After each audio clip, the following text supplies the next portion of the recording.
Jadi ini rumus ketiga ya. Kita sering lupa untuk menghargai momen. Padahal tadi loh, semuanya kan akan berlalu. Sebelum berlalu, ayo kita nikmati. Semuanya akan pergi. Sebelum pergi, ayo kita syukuri, kita nikmati. Nikmati momen sekarang karena tidak akan terulang lagi. Bahkan ngaji ini akan jadi kenangan 2 jam ke depan. Hari ini, malam ini, saat ini masih kenyataan. Tapi setelah ini 1 jam lagi sudah jadi kenangan. Kalau kamu tidak menikmati, eman-eman. Menghargai momen. Ya saya tahu teman-teman kan, katanya Gen Z itu diantara cirinya generasi hari ini itu multitasking. Tidak betah melakukan satu aktivitas di satu waktu. Jadi mesti disambi macam-macam.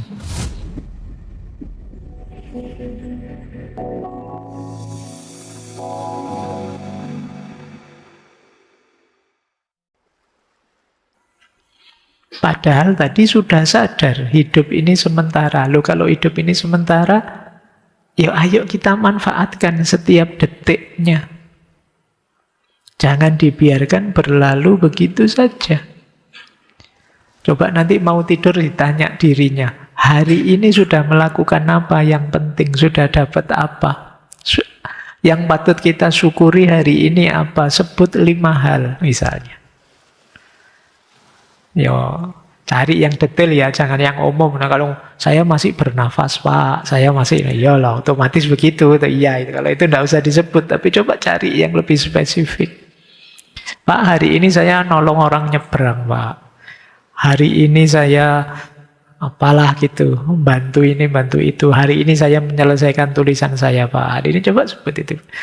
Jadi kamu bisa memanfaatkan momen. Kenapa? Karena hari ini tidak akan kembali lagi. Alhamdulillah saya sudah melakukan banyak hal penting hari ini. Nah, coba biasakan hidup begitu, kalian akan lega dan puas dengan hidupmu. Tidak ada lagi keluhan, tidak sadar Pak, sudah Jumat lagi, sudah Sabtu lagi. Tidak akan mengeluh begitu. Kenapa? Kamu sudah memanfaatkan tiap detiknya.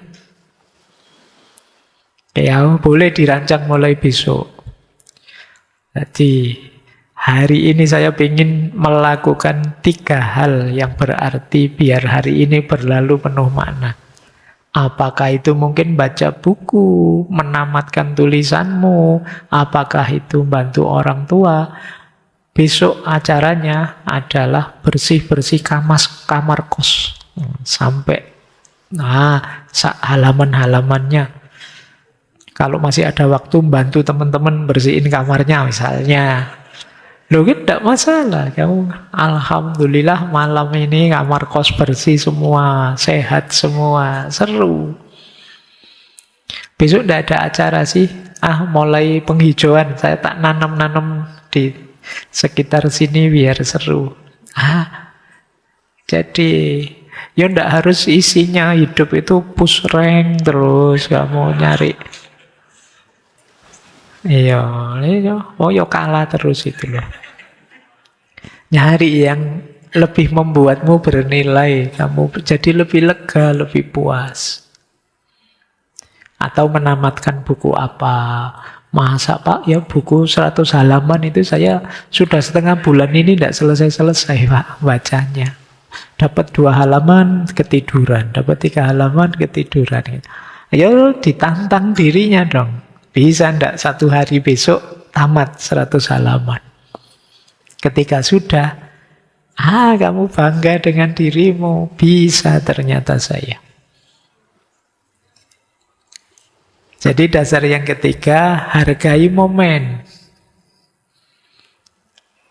Kemudian, dasar berpikir yang keempat adalah menghadapi segala sesuatu melahirkan kesedihan atau keharuan yang indah, bukan kesedihan atau keharuan yang menghancurkan. Jadi Ketika kita sadar semua akan berlalu, itu kan ada sedihnya. Tapi kesedihan ini membuat kita semakin menghargai hidup. Kalian kan sering kan seneng sih, bahagia sekali sampai nangis. Nangis itu kan sering disimpulkan ketika orang sedih. Tapi ini sedihnya karena kamu merasa berharga. Merasa masih punya waktu. Kayak orang tua lihat anaknya menikah, kan terus nangis. Sedih. Tapi sedihnya bukan karena sedih yang gimana-gimana. Memang waktunya anak-anak harus pisah dari orang tuanya. Kalau tidak begitu dia tidak mandiri. Tapi nangis ini bukan berarti ingin agar yang terjadi jangan terjadi. Tapi menunjukkan bahwa aku sangat tersentuh. Aku sangat terharu. Aku relate dengan situasi itu dan aku sedih karena sangat berarti. Kayak ya tadi ya kalian punya sahabatan terus pisah karena dia mungkin studi lanjut kemana. Itu kan sedih. Dia berangkat rasanya ganjel. Tapi sedihnya bukan karena tidak terima ada begitu. Saya terima, tapi karena saya menganggapmu sangat berharga, momen perpisahan ini menyedihkanku. Sama kalau ada misalnya kalian anggota keluarga meninggal, itu kan sangat sedih.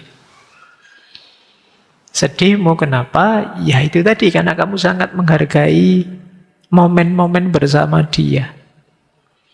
Maka ketika ditinggal, rasanya berat, rasanya pahit.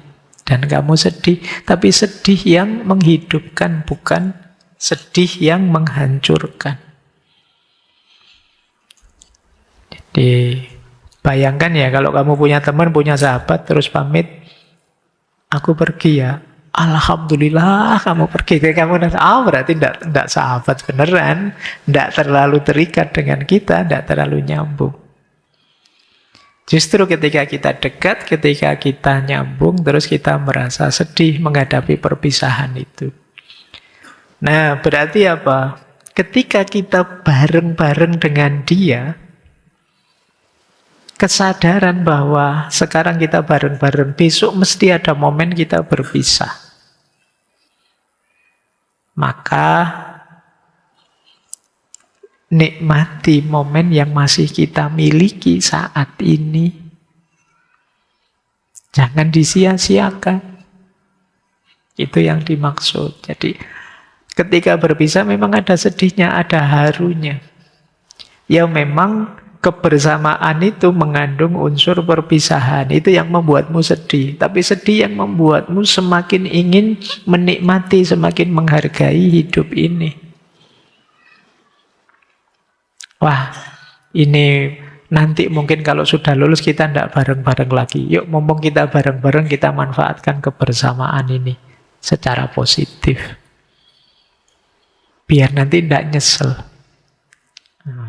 Itu yang dimaksud keharuan yang indah, bukan kesedihan yang menghancurkan. Lanjut. Ada lagi ini. Dasar berpikir kelima. Yaitu empati terhadap manusia maupun alam. Jadi ini masih berawal dari segalanya fana. Ketika segalanya fana nanti akan berlalu, semuanya sementara, kita sadar kebersamaan kita dengan apapun ya kadang senang, kadang sedih, kadang berubah, kadang kehilangan. Kesadaran ini membuat kita empatik. Jadi kita jadi dekat dengan sesama, kita juga dekat dengan bahkan alam. Kita belajar menghargai alam. Kalau ada pohon ditebang kok rasanya tidak tega ya. Karena pohon itu selama ini bagian dari hidup kita, menemani kita. Semakin kita sadar tentang rapuhnya hidup, semakin kita sayang terhadap apa saja yang nanti akan berlalu. Apakah itu teman, saudara, sesama, bahkan semesta. Jadi, apakah itu sungai? Jangan mengabaikan sungai di sekitar rumahmu kalau dia rusak atau kalau fungsinya terganggu. Kalau dia kering, yang susah juga kamu. Maka nikmati kebersamaanmu. Hargai dia selama masih ada di sisi kita, bersama kita. Nah, ini rumus berpikir yang kelima. Jadi setelah tadi sadar kesementaraan, setelah tadi bisa menikmati momen, kemudian kita muncul kasih sayang pada apapun. Kenapa kita sayangi? Karena nanti berpisah.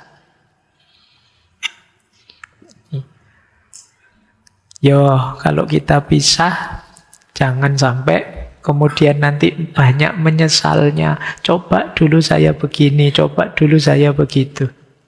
Coba dulu saya agak lembut padanya, coba dulu saya tidak telat nembaknya, coba dulu saya. Jadi tidak ada nyeselnya. Tapi karena kemarin kita tidak peduli, terus nyesel. Jadi itu dasar berpikir kelima. Dasar berpikir ke-6. Tulisannya masih 5, tidak apa-apa. Kita nikmati saja. Yang ke-6, menerima perubahan. Karena sadar semua sementara, ya pasti saja kita lebih mudah. Kadang-kadang kita itu ingin segalanya tetap sama. Pekerjaan, kesehatan, hubungan, usia. Padahal semua akan berlalu. Perubahan tidak akan bisa dihentikan. Ada orang yang panik karena, wah kulit saya kok mulai keriput ya. Ada yang panik, wah saya kelihatan kok lebih tua sekarang. Kalau gitu panik itu padahal wajar saja, wong kita manusia. Ada saatnya kita selesai jadi manusia. Tugas kita hari ini, castingnya kan hari ini paling sampai usia-usia berapa, terus kita tidak ada lagi di atas panggung dunia ini. Ya kecuali cerita kan, kalau dicerita ada ya orang yang tidak mati-mati sejak dulu. Kayak film itu duluan, Highlander.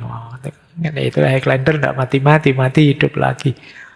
Tapi ya itu cerita manusia normal sementara. Jadi kalian ini di dunia ini kan fase ini kan, periode ini saja kebetulan bareng saya hidupnya.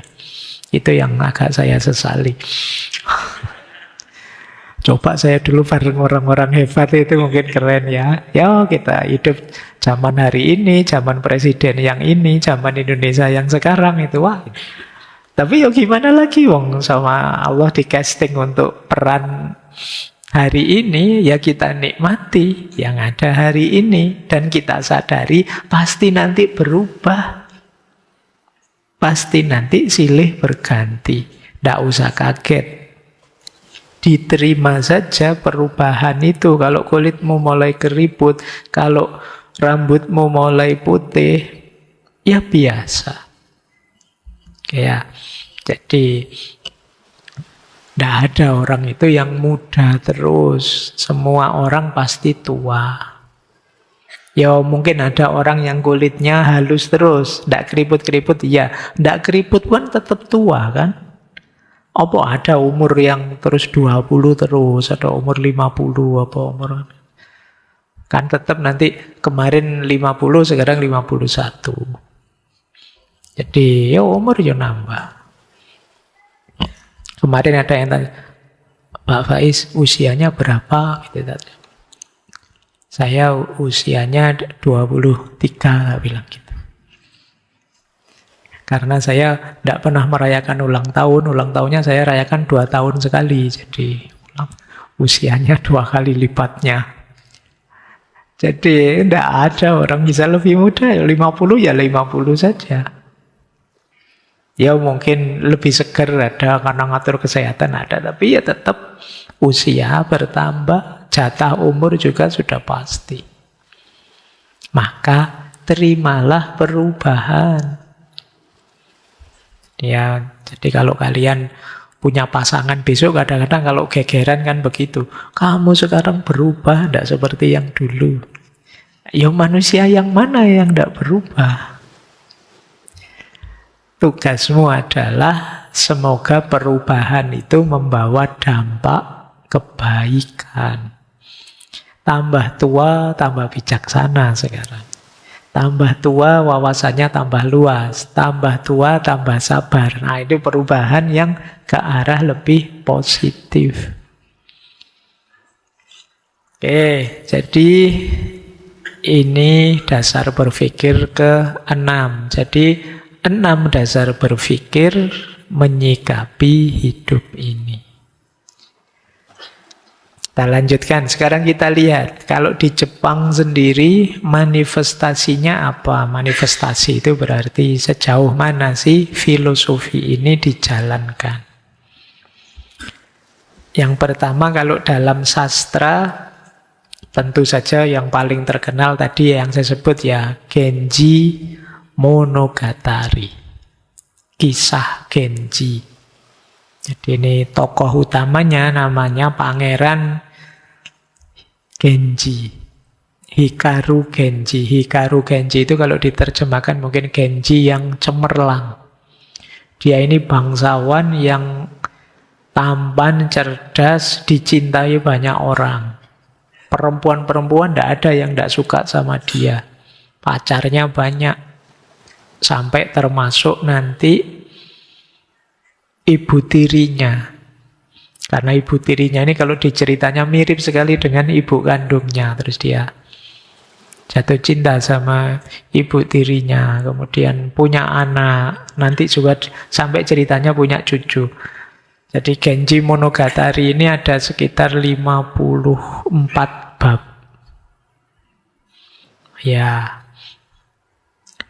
Nah, kalau dibaca sekilas Genji Monogatari ini yo kayak kisah-kisah cinta biasa saja. Tapi disitulah istimewanya novel ini.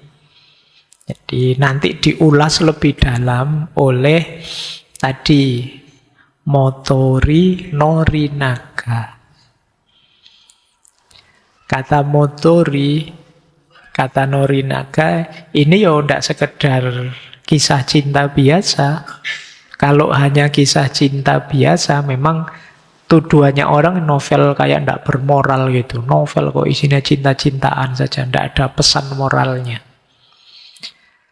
Kata Norinaga, kalau dibaca lebih dalam, novel itu cerita apa adanya tentang manusia dan perasaannya.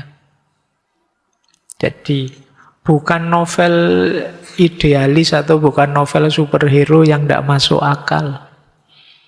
Tapi ini novel tentang manusia dan apa yang dia rasakan. Jadi kata Norinaga, kalau baca novel itu terus, ya seperti itulah rasanya jadi manusia. Tidak serasional pikiran kita, tidak seideal mimpi-mimpi kita. Kenyataannya begitu. Jadi Genji itu ya pangeran, tapi nanti mengalami kejatuhan, dianggap tidak bermoral, diusir, kemudian sengsara hidupnya meskipun nanti kembali lagi. Sampai kemudian di babak kedua cerita isinya penuh penyesalan, kemarin saya begini, saya begitu, termasuk kasihan dengan istrinya sendiri dan lain sebagainya. Nanti di bagian terakhir tentang anaknya namanya Kaoru dan cucunya dan seterusnya. Jadi di novel itu mengalir saja, ada cinta, kehilangan, kecantikan, kekecewaan, kekuasaan. Dan itulah hidup. Jadi hidup itu ya tidak seideal yang ada di pikiran kita. Kenyataannya hidup itu kompleks. Banyak berhubungan dengan perasaan-perasaan kita. Maka ada satu quotes yang terkenal sekali dari Norinaga, yaitu to know mono no aware is to know the human heart. Memahami mono no aware itu kita harus memahami hati manusia. Hidup ini ternyata tentang hati. Ini persis dengan teorinya Imam Ghazali ya. Rajanya dunia batin kita itu kalbu. Hati. Seperti dulu kita jelaskan ya, kenapa sih hati atau kolbu itu jadi raja? Karena kolbulah, coraknya kalbu itulah nanti jadi coraknya hidup kita. Kalau isi hati kita adalah ambisi-ambisi, ya hidup kita seperti binatang buas, kata Imam Ghazali. Kalau isi hati kita itu ingin nyari enak saja, nyari nyaman saja, kita hidupnya seperti binatang ternak. Kalau isi hati kita hanya kebencian, ingin menghancurkan orang, meruntuhkan orang yang kita benci, kalau di Imam Ghazali itu tipenya seperti iblis. Nah, ini contoh ya bagaimana hati itu jadi penguasa dalam diri kita. Loh akal Pak, akal itu kata Imam Ghazali panglima perangnya. Panglima perang yang hebat. Kita suruh apa saja dia kerja. Bisa. Tapi yang menentukan hati. Maka to know mono no aware is to know the human heart. Bukan mengetahui idenya manusia atau pikirannya manusia, tapi hatinya manusia. Orang itu dituntun oleh kecenderungan hatinya dulu, baru akalnya hadir mendukung. Kalau kamu jahat, ya akalmu akan jadi pendukung kejahatan. Salah-salah ngaku benar. Tapi kalau kamu baik, akalmu akan jadi senjata luar biasa untuk menegakkan kebenaran, kebaikan. Tapi ya dia memang perannya panglima perang. Rajanya hati. Dan hidup manusia itu lebih banyak dipengaruhi hati. Kata Norinaga. Kalau ingin memahami manusia, pahami hatinya. Siapa yang dia cintai, kekecewaannya apa, harapan-harapannya apa, kisah pertemuan dan perpisahan yang menyentuh dia apa. Kalian akan tahu tipe apa orang ini. Bukan semata-mata ide dan gagasannya. Kalau sudah ide dan gagasan, itu kelanjutan dari kecenderungan hatinya. Ya sederhananya gini loh. Kalau hatimu isinya adalah kebencian pada orang, maka pikiranmu akan kamu ajak mencari jeleknya orang itu terus dan membantah baiknya orang itu. Kenapa sih orang ini kok isi pikirannya begitu? Diawali dari hatinya yang benci.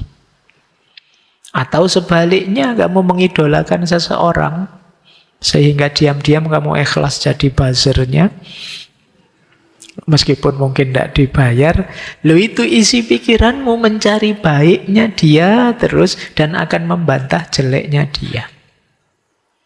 Jadi diawali dari hati, baru pikiran bekerja.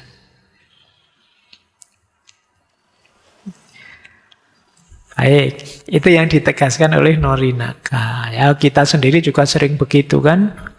Kalian tahu salah, tapi akalmu bisa kerja keras untuk menegaskan bahwa kamu tidak salah-salah amat. Masuk kuliah tidak lulus-lulus itu gimana? Sebenarnya kamu agak males saja sehingga skripsinya keteteran. Tapi kan terus kamu cari alasan. Lah gimana mau lulus, Pak? Pendidikan di Indonesia ini, Mas.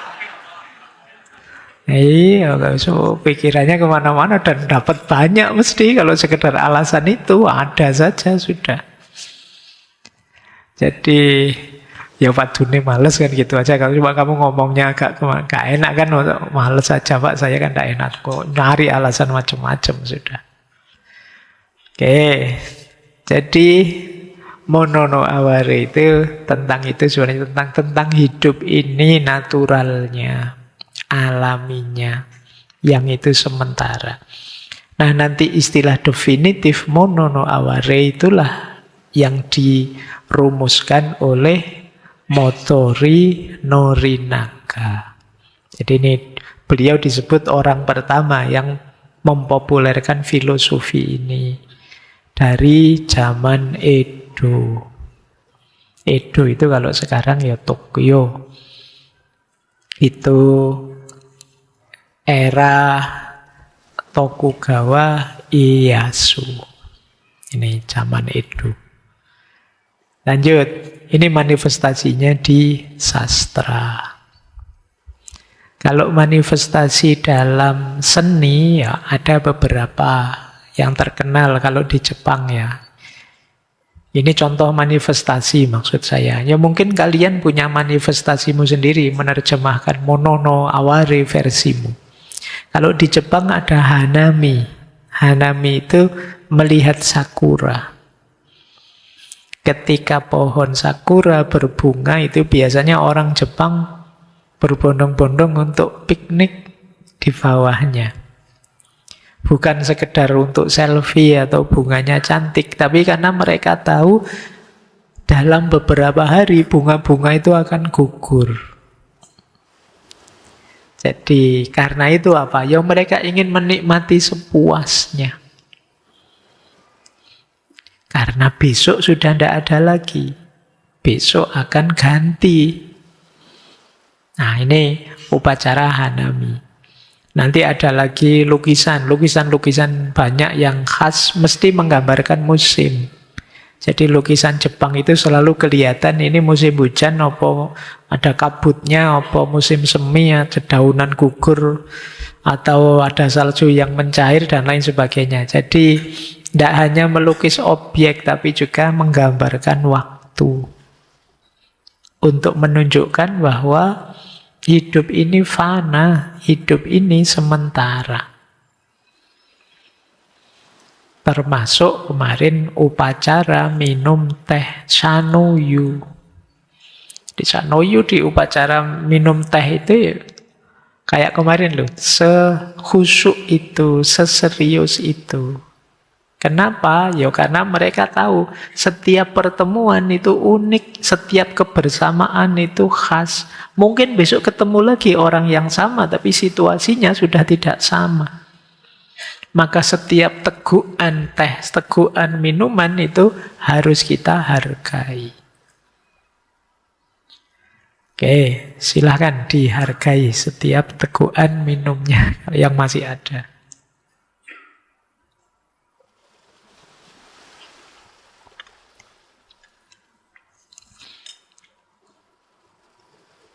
Oke ya, jadi ini salah satu contoh manifestasi dari mono no aware dalam seni.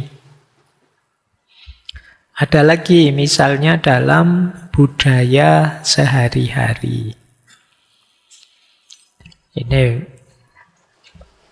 kalau di Jepang misalnya berita tentang musim itu bisa kompleks, tidak sekedar kan kadang kalian lihat berita, kalau di Indonesia berita cuaca itu kan membosankan. Ya, Jogja berawan, Jakarta cerah, kayak gitu dong. Tapi kalau di sana bisa hari ini sakura mulai mekar. Nah, itu kan. Jadi mungkin kamu malah Pak gitu aja diceritakan. Iya, tapi ini penting perubahan musim, situasi. Siapa tahu orang ingin menikmatinya. Karena hanya hari ini itu terjadi. Besok sudah tidak lagi. Nikmati momen. Mungkin kalau di Indonesia beritanya jadi asik ya, jadi macam-macam. Hari ini sudah mulai ada hutan yang terbakar. Asap mulai hadir. Ya nanti mono no aware, nikmati saja. Jadi pergantian musim jadi indah. Ada festival-festival. Festival bahasa Jepang di sana istilahnya matsuri. Ya, yang penggemarnya Kitaro mungkin suka dengar musiknya ya. Matsuri. Tapi matsuri itu artinya festival. Festival juga bagian secara umum ya, bagian dari menikmati momen, menikmati situasi. Biasanya berlangsung beberapa hari. Orang menyadari dari festival-festival itu tentang perubahan waktu. Kayak kita begitu masuk bulan Ramadan itu kan mulai ada kesadaran waktu hadir. Ini sudah Ramadan lagi, besok Idul Fitri, setelah itu Idul Adha. Jadi festival-festival itu menyadarkan kita tentang siklus waktu. Ya kayak kalian dulu mungkin yang laki-laki ada pesta waktu kalian sunatan, ada pesta waktu kalian lulus apa, nanti pesta waktu kalian nikah. Itu sebenarnya kan selain kegembiraan perayaannya juga kesadaran waktu. Saya sudah mahasiswa sekarang. Saya sudah sarjana sekarang. Kalimat saya sudah sarjana, saya sudah mahasiswa itu kan ada keharuannya, ada juga kesadaran sementaranya. Jadi tidak sekedar menyebut identitas, tapi juga menyadari situasi. Iya ya, saya sudah tua, sudah saatnya nyari jodoh. Tapi kuliahnya belum lulus ya sudah lulus dulu. Tapi belum kerja, berarti setelah lulus kerja dulu. Lah tapi jodohnya kapan? Ya ditunggu nanti. Satu-satu. Dan ini menikmati momen namanya. Jadi itu contoh ya, termasuk bento itu bekal makan siang. Ini bukan merek restoran. Jadi kalau di sana itu biasanya ya anak-anak sekolah yang dikasih bekal makan siang itu biasanya dengan bentuk-bentuk bunga, dengan bentuk daun maple dan lain sebagainya. Jadi paling tidak disadarkan terus tentang sirkulasi waktu, perjalanan waktu. Bahkan ceritanya kalau orang Jepang itu sangat menghargai album-album wisuda, perpisahan sekolah, dan lain sebagainya. Karena mereka sadar masa itu hanya sekali.